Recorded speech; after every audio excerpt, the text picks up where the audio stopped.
Pourquoi Caïn a-t-il tué Abel? Le chapitre 4 du livre de la Genèse raconte le meurtre d'Abel par son frère Caïn. C'est en effet le premier meurtre dans la Bible. La question doit être posée, pourquoi Caïn a-t-il tué Abel? C'est une question certes difficile, cependant il nous faut découvrir la vérité, car les forces en présence qui ont motivé Caïn sont toujours là, opérant dans la vie de chaque homme. La Bible nous dit que Caïn a offert à Dieu le produit du sol, cependant Abel a donné la première partie de son troupeau. Caïn a donné ce qu'il voulait, Abel a donné les prémices de ce qui lui coûte à Dieu. L'offrande de Caïn a été rejetée et celle d'Abel a été acceptée. Je ne pense pas cependant que le problème réside dans l'offrande, elle réside plutôt même dans le cœur de celui qui apporte son offrande. Ne nous comparons pas les uns aux autres. Soyons sincères avec nous-mêmes et donnons le meilleur de nous-mêmes avec ce que nous avons. Il n'y a rien que nous pouvons faire pour impressionner Dieu. Le texte nous dit que Caïn est très irrité. Son visage est abattu. Il n'est clairement pas content et Dieu le lui fait remarquer. Dieu veut lui donner une opportunité de se repentir, mais il est consumé par le mal qui le ronge. Au Gabon, on dirait tout simplement qu'il a le mauvais cœur. Dieu lui dit que le péché tapit à ta porte, comme une bête qui te convoite, mais toi domine sur lui. Nous avons tous autour de nous des raisons d'être jaloux, d'être envieux. Ce sentiment est une menace et Dieu nous demande de la dominer. Ce sentiment est une bête prête à nous détruire, à nous engloutir, à nous dévorer. La jalousie est quelque chose qui a le potentiel de nous détruire si nous ne nous ressaisissons pas. Si nous ne résistons pas à ce sentiment, oui, la jalousie est comme la carie des eaux. En essence, si on laisse ce sentiment nous habiter et grandir en nous, il va nous consumer totalement de l'intérieur.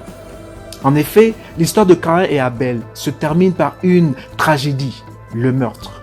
Le meurtre d'Abel par Caïn a été placé au tout début de l'histoire de l'humanité, car la Bible veut nous rappeler que la violence extrême, fratricide, est fondée dans la relation que nous avons les uns envers les autres. La racine de ce mal réside dans le fait que nous sommes conscients de la différence fondement de notre humanité, de notre civilisation. On peut dire qu'une civilisation se juge à la manière dont elle régule cette violence première qui est bien sûr destructrice pour toute société si elle n'est pas gérée de manière appropriée. Le texte hébreu dit exactement au verset 8, Caïn dit à son frère Abel qu'ils furent au champ et il le tua. La phrase Caïn dit à son frère Abel est rompue. On attend qu'il lui dise quelque chose, sans doute, qu'il est jaloux, mécontent. Mais non, il y a rupture, il y a un grand silence. Caïn dit rien du tout. C'est parce qu'il refuse de parler à son frère, d'exposer son mal-être à son frère. Il opte de plonger dans une colère extrême, la jalousie, pour éradiquer ce qui l'empêche d'être le meilleur, ce qui l'empêche, d'après lui, d'avoir l'approbation de Dieu. Il s'exprime donc, pas par des mots, mais par la violence.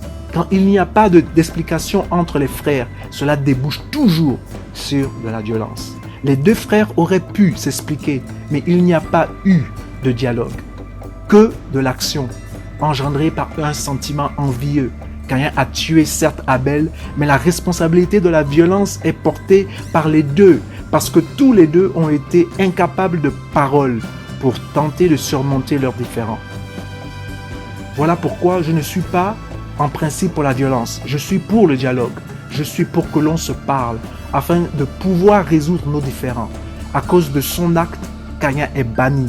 Pour venger son aïeux, l'un de ses descendants, Lamech, dit à ses deux femmes, « J'ai tué un homme pour une blessure, un enfant pour une meurtrissure. » Cela évoque bien que ceux qui se plaisent dans la violence multiplient les actes de violence.